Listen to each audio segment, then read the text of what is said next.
전자기술의 발달로 생활 전반이 편리해졌고 금융거래 역시 편리해졌다. 이제는 스마트폰 하나로 은행에서 해야 할 업무를 쉽게 처리하고 있으며 심지어 대출까지 간편하게 받는 등 모든 절차가 간소화되었다.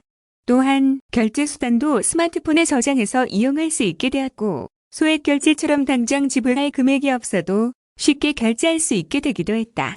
소액 결제는 개인당 최대 100만 원까지 이용할 수 있는 것으로 신용카드와 비슷한 개념으로 사용한 금액이 다음 달 요금으로 청구된다.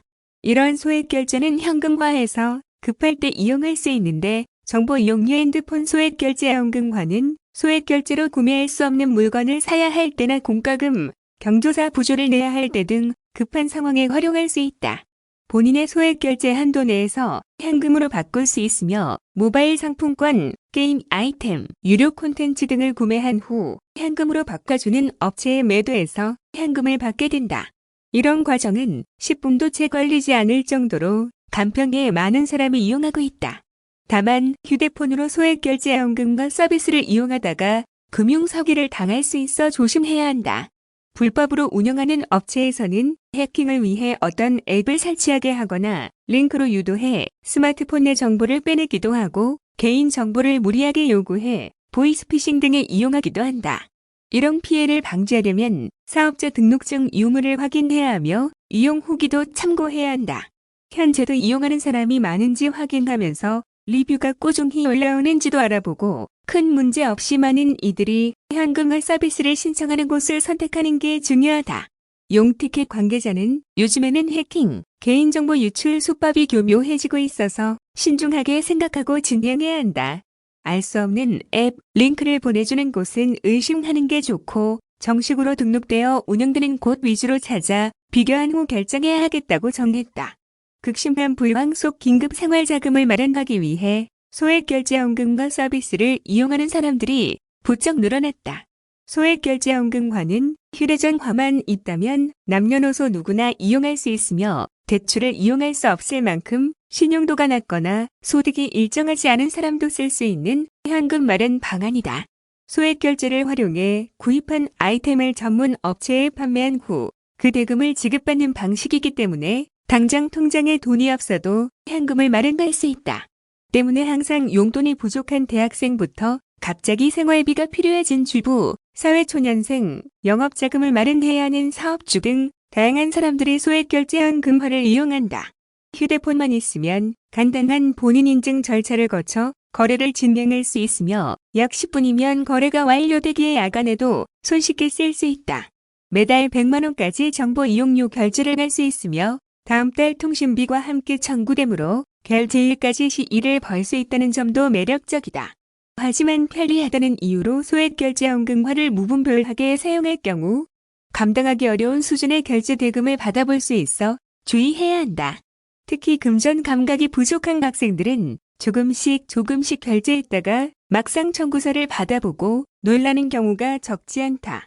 가랑비에 옷 젖는 줄 모르듯 합쳐보니 많은 금액이 되는 것이다.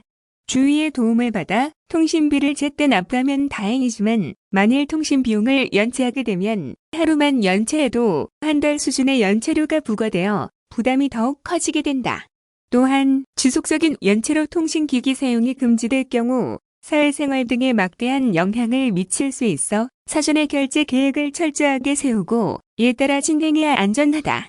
또한 일부 불법 업체가 정식 거래에 필요하지 않은 개인정보를 요구하거나 악성 코드 설치를 유도해 스미싱 등 금융사기 범죄를 저지르기도 하기 때문에 각별한 주의가 필요하다.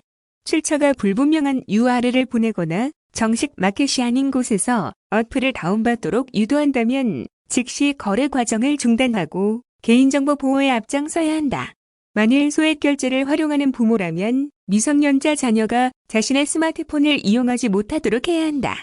게임 아이템을 구매하거나 소액결제연금화로 용돈을 마련하려는 아이들이 부모 명의의 스마트폰으로 거래를 진행할 경우 추후 구제를 받기 힘들기 때문이다.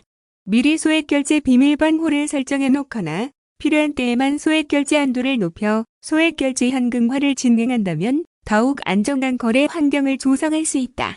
매년 꾸준히 스마트폰 보급이 늘어남에 따라 2010년대 이후 국내 통신사에 등록된 휴대폰의 숫자 또한 6천만 대를 넘어서게 되었다.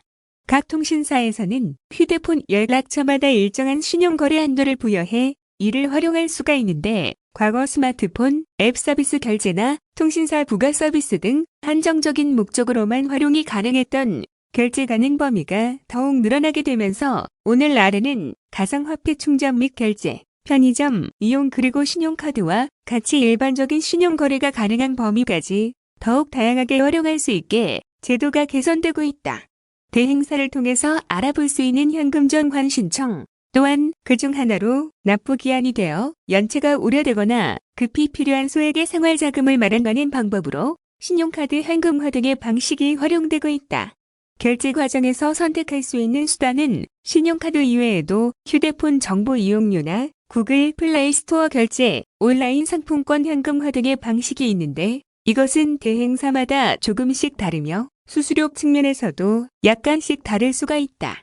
신용카드 현금화 등 신용거래 수단을 활용하게 될 경우 거래가 가능한 한도 안에서 현금화할 금액을 정해 결제가 이루어진다.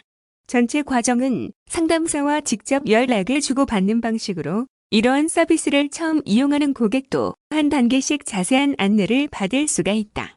상담 진행 후 거래 완료가 이루어지기까지 약 10분에서 15분 정도 소요되는데 하루 안에 바로 필요한 소액 현금이나 생활자금을 마련할 수 있는 점도 신용 확인 등 금융권을 이용하는 방식과 차이점이다. 다만 은행 등 금융권을 활용한 절차는 수백만 원 단위 이상의 많은 자금을 마련할 수 있어 개인이 필요한 용도에 따라 다양한 항목으로 지출을 할 수가 있으며 상환기간도 연 단위로 이루어지지만 통신사 정보 이용료 기반의 소액결제 현금 정환 방식은 다음 달 이용대금 항목으로 결제 대금을 다시 지불해야 하는 만큼 이러한 특성을 고려해 신중히 서비스를 이용하는 것이 바람직하다. 최근 소상공인 등 많은 이들이 코로나19의 영향으로 경제적 불황을 겪고 있으며 개인 및 법인 사업자 및 직장인들은 매출은 떨어지고 월세 및 생활비 등의 부족으로 은행권 대출을 알아보는 등 곤란을 겪고 있는 이들이 크게 증가하고 있다.